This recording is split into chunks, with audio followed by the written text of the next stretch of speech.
কঠিন কিয়ামতের মাঠে মানুষ দেখবে যে সে দুনিয়াতে বসবাস করেছে এক সন্ধ্যা অথবা এক সকাল। তথা আপনারা এখানে যারা বসে আছেন, কারো বয়স 50, 60, কারো 30, তো আপনি যদি এখন 60 বছর বয়সে মারা যান, তো আপনি পৃথিবীতে ছিলেন 60 বছর। অথচ আল্লাহ বলছেন আপনি কিয়ামতের মাঠে দেখবেন যে আপনি পৃথিবীতে বসবাস করেছিলেন মাত্র এক সকাল তথা কয়েক ঘন্টা, অথবা মাত্র এক সন্ধ্যা তথা কয়েক ঘন্টা, অথবা মাত্র এক দিন তথা 24 ঘন্টা।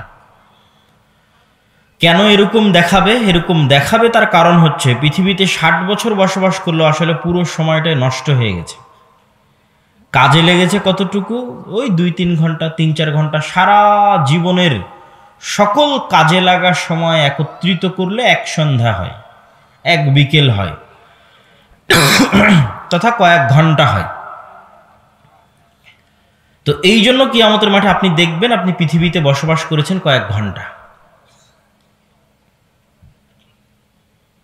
তো এটি ইবনুল কাইয়িম রাহিমাহুল্লাহ বলছেন যে মানুষ পৃথিবীতে 60 বছর বসবাস করলেও আসলে কোনো সময় সে সঠিকভাবে কাজে লাগাতে পারেনি। যেমন আল্লাহ বলছেন ওয়াল আসর ইন্নাল ইনসানা লাফি খুসর, সকল মানুষ সময় নষ্ট করে, তবে ইল্লাল্লাযীনা আমানু, সময় নষ্ট করে না কারা? যারা ঈমান আনয়ন করেছে, ওয়া আমিলুস সলিহাত, সৎ আমল করেছে, এবং পরস্পরকে সত্য ও ধৈর্যের উপদেশ দিয়েছে। এই মানুষগুলোর সময় নষ্ট হয়নি। তো এখন আপনি বলবেন তাহলে কি ঈমান ছাড়া, ইবাদত ছাড়া আমরা যা কাজ করি, কৃষিকাজ, ব্যবসায়িক কাজ, অফিসিয়াল কাজ, সবই কি সময় নষ্ট? না। রাসূলুল্লাহ সাল্লাল্লাহু আলাইহি ওয়াসাল্লাম বলেন ইন্নাদ দুনিয়া কুল্লুহা মালউনা, পুরো পৃথিবী অভিশপ্ত।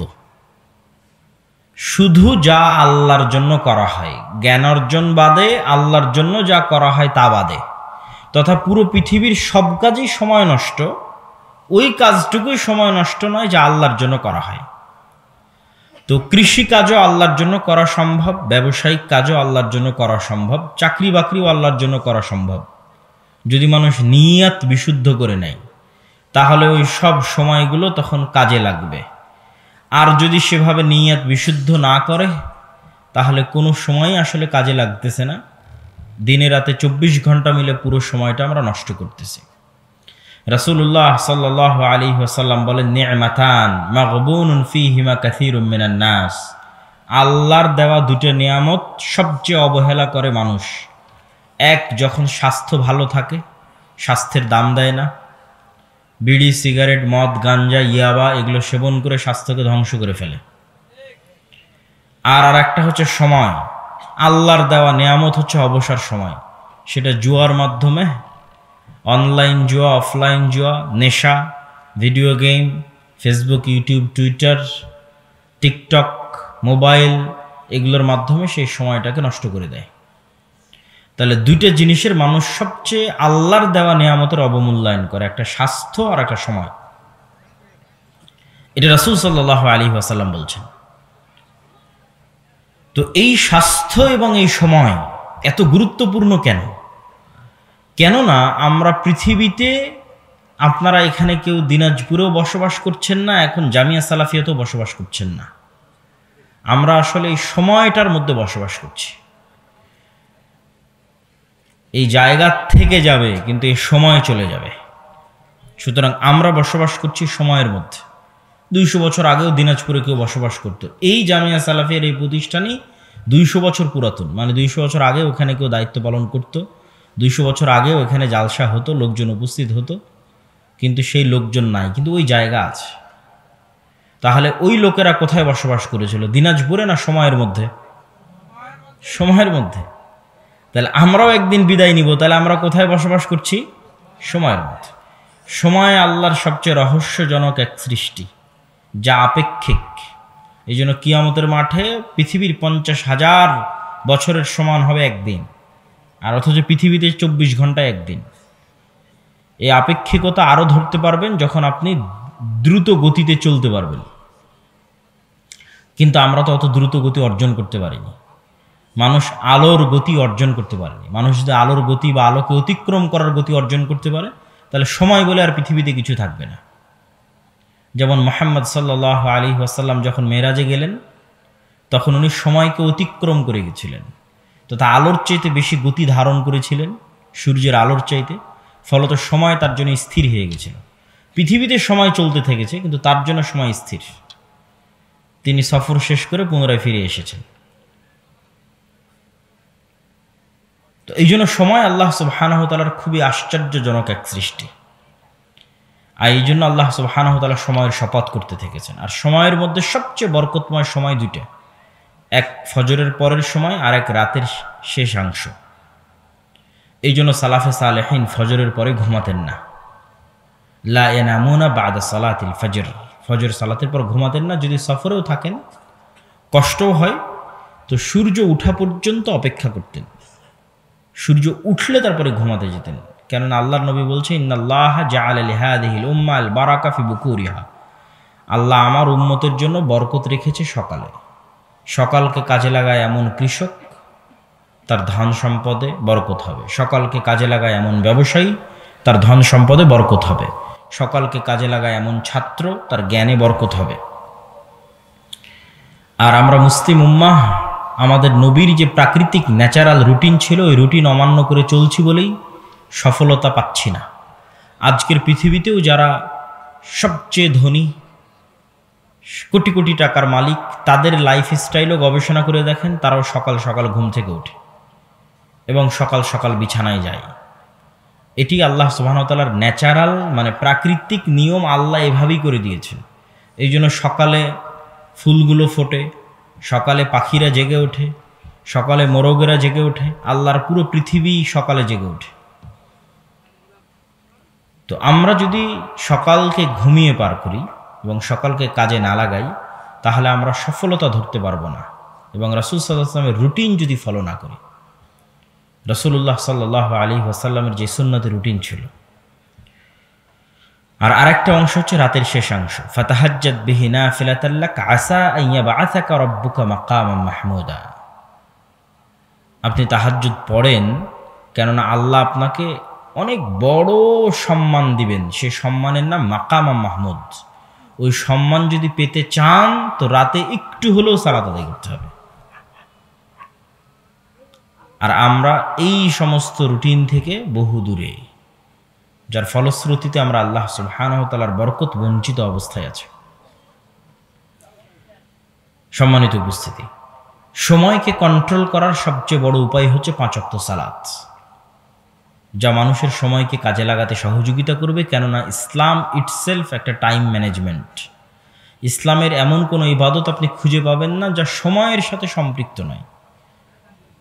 সালাতের কথা বলবেন, সালাতও সময়ের সাথে সম্পৃক্ত। এরকম তো হতে পারত যে আমি দিনে একবারে একই সময় একসাথে সব ওয়াক্তের সালাতের রাকাত আদায় করে নেব। সকাল 10টার সময় ফজরের 2 রাকাত, জোহরের 4 রাকাত, আসরের 4 রাকাত, মাগরিবের 3 রাকাত, এশার 2 রাকাত, সব একবারই শেষ। এটা হতে পারতো না? পারতো না? বলেন তো। হতে পারতো যদি শুধু রাকাতগুলো মূল উদ্দেশ্য হতো। কিন্তু এই প্রত্যেকটা রাকাতকে নির্ধারিত সময়ে সেট আপ করা আছে, তথা ওই সময়গুলো আল্লাহর দরবারে সেভ হয়ে যাচ্ছে। ওই সময়ের সাথে মানুষকে কানেক্ট করা আছে, মুসলিম উম্মাহকে। সিয়াম রাখবেন, সিয়ামের শুরু শেষ সময়ের সাথে সম্পৃক্ত করা আছে। ইসলামের যত ইবাদত আছে, ঈদের সালাত আদায় করবেন, সময়ের সাথে সম্পৃক্ত করা আছে। কুরবানি করবেন, সময়ের সাথে সম্পৃক্ত করা আছে। এই পুরো দিনটা সময়ের সাথে কানেক্টেড। আল্লাহ সুবহানাহু ওয়া তাআলা আমাদেরকে সময়কে গুরুত্ব দেওয়ার তৌফিক দান করুক, আল্লাহুম্মা আমিন। বক্তব্যের দ্বিতীয় অংশ, বর্তমান বাংলাদেশে ইসলামী রাষ্ট্র ব্যবস্থা নিয়ে ব্যাপক আলোচনা হচ্ছে। মানুষজন চায় যে গণতান্ত্রিক উপায়ে তারা রাষ্ট্র ক্ষমতায় যাবে এবং ইসলাম প্রতিষ্ঠা করবে। এটি যে আকাশ কুসুম অলীক কল্পনার শামিল, তা তারা বুঝতে পারে না। ইসলাম রাষ্ট্র ক্ষমতায় যাবে আর সবচেয়ে বড় ব্র্যান্ডিং হচ্ছে ন্যায় বিচার। রাসূলুল্লাহ সাল্লাল্লাহু আলাইহি ওয়াসাল্লাম বলেন, লা তাকুমু সাআহ হাত্তা ইয়ানজিলা ঈসা ইবনে মারইয়াম। কিয়ামত ততদিন হবে না যতদিন মারিয়ামের সন্তান ঈসা পৃথিবীতে নেমে না আসেন। পৃথিবীতে নেমে এসে তিনি সমগ্র পৃথিবীতে হাকামান মুকসিতা, ন্যায় বিচার প্রতিষ্ঠা করবেন। তো ইসলামের রাষ্ট্র ক্ষমতার ব্র্যান্ডিং ন্যায় বিচার। তো ঈসা আলাইহিস সালাতু ওয়াস সালাম নিজে ন্যায়পরায়ণ না হলে উনি কি ন্যায় বিচার প্রতিষ্ঠা করতে পারবেন? কথা বলেন না যে পারবেন, পারবেন না। ওনার নিজের মধ্যে আগে ন্যায়পরায়ণতা থাকতে হবে। আমরা মুসলমানেরা যদি বলি আমার রাষ্ট্র ক্ষমতা ইসলাম লাগবে, তো রাষ্ট্র ক্ষমতার ব্র্যান্ডিং তো ন্যায় বিচার। তো আমার নিজের মধ্যে যদি ন্যায়পরায়ণতা না থাকে, আমি কি রাষ্ট্র ক্ষমতা ইসলাম প্রতিষ্ঠার যোগ্য বলে বিবেচিত হব? হব না। আপনাদের উত্তরাঞ্চলের মানুষ নিজেদের বোনকে বা ফুফুকে বাবা এবং দাদার সম্পত্তিতে ভাগ দেওয়াতে সবচেয়ে কার্পণ্য করে, এবং বোনের সাথে এই মর্মেই সম্পর্ক রক্ষা করে যে সে বাপের বাড়িতে আসতে থাকবে, যেতে থাকবে, এই শর্তে বোনের সম্পত্তি ভাই ভোগ করে। তাহলে আমি আমার বোনের সম্পত্তি বন্টনে ন্যায় করতে পারিনি, আমার ফ্যামিলির মধ্যে আমার বোনকে ন্যায়ের ভিত্তিতে তার বাবার সম্পত্তি দিতে পারিনি। তাহলে আমার মতো ব্যক্তিকে যদি রাষ্ট্র ক্ষমতা দেওয়া হয়, আমি রাষ্ট্র ক্ষমতা পেলে আমি তো গত 16 বছরের চেয়ে বেশি দুর্নীতি করব, কেননা আমি তো আমার বোনের সাথে ন্যায় প্রতিষ্ঠা করতে পারিনি। 16 কোটি মানুষের সাথে কিভাবে ন্যায় প্রতিষ্ঠা করব? ঠিক আপনাদের উত্তরাঞ্চলে যৌতুকের ভিত্তিতে বিবাহের প্রচলন সবচেয়ে বেশি, ডিমান্ড ছাড়া বিবাহ হয় না। তো ডিমান্ড যখন নেওয়া হচ্ছে তখন ওই মেয়ে এবং মেয়ের পরিবারের উপর জুলুম করা হচ্ছে। তাহলে যেই স্বামী বা যেই যুবক তার শ্বশুরের সম্পত্তি থেকে মোটরসাইকেল নেওয়া, ফ্রিজ নেওয়া, এসি নেওয়া, খাট নেওয়ার লোভ সামলাতে পারেনি, ওকে রাষ্ট্রের দায়িত্ব দিয়ে দিলে ব্যাংক যে গত 16 বছর যা লুটতরাজ হয়েছে তার চেয়ে বেশি হবে না, এর কোনো গ্যারেন্টি আছে? কোনো গ্যারেন্টি নেই। তেন ওর শ্বশুরের সম্পত্তির প্রতি সে লোভ সামলাতে পারেনি। তাহলে রাষ্ট্রের দায়িত্ব দিলে সে পারবে? সে এর চাইতে বেশি চুরি করবে। তাহলে এই সমস্ত মুসলমানেরা কি আপনার মনে হয় আল্লাহর যে ইসলামী রাষ্ট্র ব্যবস্থার ব্র্যান্ডিং, যে ন্যায় বিচার প্রতিষ্ঠা করা, তার যোগ্য? আপনার কি মনে হয় তার যোগ্য? তার যোগ্য না।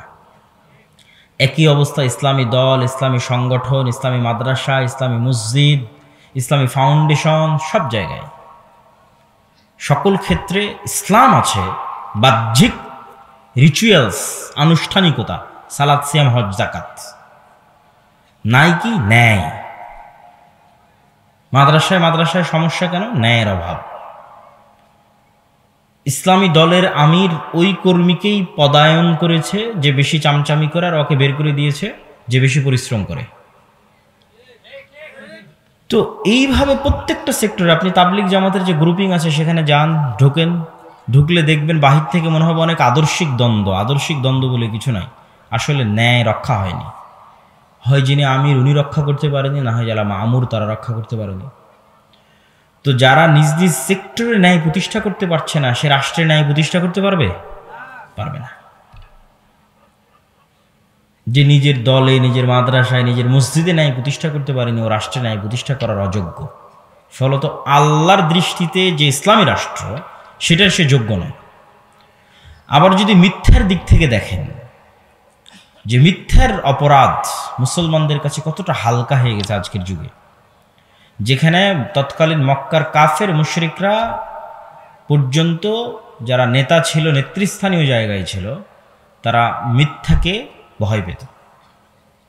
আবু তালেব কাফের, মুশরিক, মূর্তি পূজক, কিন্তু আবু তালেব আল্লাহর নবীর চাচা, কোনোদিন মিথ্যা বলেছে এটা প্রমাণ করা খুব কঠিন আছে। আবু তালেব তার জবানের দাম রক্ষা করার জন্য 3 বছর তার ভাতিজা মুহাম্মদ সাল্লাল্লাহু আলাইহি ওয়াসাল্লামের সাথে শিয়াবে আবি তালেবে না খেয়ে বয়কট অবস্থায় জীবনযাপন করেছে, শুধু মুখের কথা রক্ষা করার জন্য। আবু সুফিয়ান যখন কাফের মুশরিক, বাদশাহ হিরাক্লিয়াস, রোমান এম্পায়ার বাদশাহ হিরাক্লিয়াসের দরবারে তার চিরশত্রু মুহাম্মদ সাল্লাল্লাহু আলাইহি ওয়াসাল্লাম সম্পর্কে মিথ্যা বলেনি। চাইলে বলতে পারতো, কোনো ক্যামেরা, মোবাইল, লাইভ রেকর্ডার কিছু ছিল না, কিন্তু বলেনি। কিন্তু আপনি এখন বাংলাদেশের কোনো এক রাজনৈতিক দলের নেতাকে আর এক রাজনৈতিক দলের নেতা সম্পর্কে জিজ্ঞেস করেন, যা বলবে সব মিথ্যা। কেননা এই গণতান্ত্রিক রাজনীতিটা টিকেই আছে কিসের উপর? মিথ্যার উপর টিকে আছে। তাহলে এরকম মিথ্যুক মানুষেরা ইসলামী রাষ্ট্রের নেতৃত্ব দেওয়ার যোগ্য বলে বিবেচিত হবে? কখনোই না। এই ধরনের মুসলমানদের আল্লাহ সুবহানাহু ওয়া তাআলা নেতা বানাবেন না। নেতা হতে হলে ন্যায়পরায়ণ হতে হয়, সত্য বলতে শিখতে হয়, না হলে নেতা হওয়া যায় না। আর আল্লাহ নবী চান যে মুসলিম উম্মাহ নেতৃত্ব দানকারী জাতি হোক, গোলাম জাতি না হোক। চান দেখেই তিনি বলছেন, কেননা নেতার আত্মসম্মান থাকে, মিথ্যুকের কোনো আত্মসম্মান থাকে না।